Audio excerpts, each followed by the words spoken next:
For this driver possesses the finest of all thinking organisms, the human brain.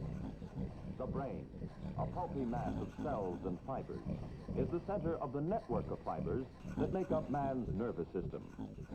Extending upward into the skull, the spinal cord widens to form the brain stem. The brain stem controls actions of the body that are automatic and therefore do not have to be learned. For example, the medulla controls a number of automatic vital functions of the body, such as the action of the heart, the action of the muscles of respiration, the action of the digestive system. At the base of the skull lies the cerebellum. The cerebellum assists the cerebrum in coordinating complex muscular activities, such as this. But the cerebellum does not originate the impulses that direct our muscular behavior. It simply transmits impulses that originate in other parts of the nervous system, particularly in the most complex and highly developed part of the brain, the cerebrum. The cerebrum is the center of human intelligence. It controls learned and conscious behavior. In a newborn child, the cerebrum is still undeveloped. The child has all the reflexes and automatic responses, but he cannot respond to all stimuli. He has to learn these responses. And in man, in the conscious state, much behavior is based on learning. For example, the functioning of the cerebrum enables a child to learn to walk.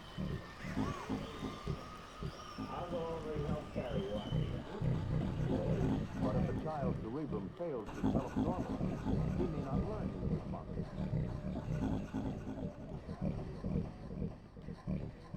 This stage.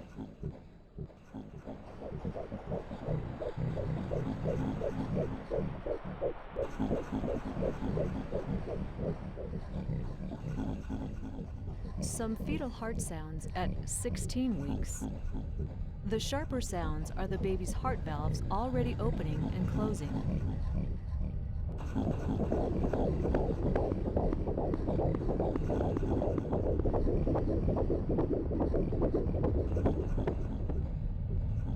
Some fetal heart sounds at 35 weeks. You can notice that repositioning the probe picks up different sounds.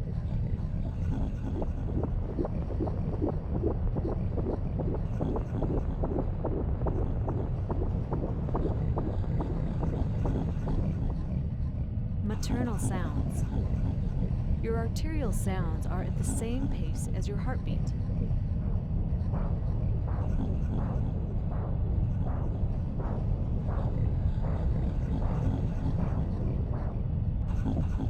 Venous sounds vary with many things, like breathing.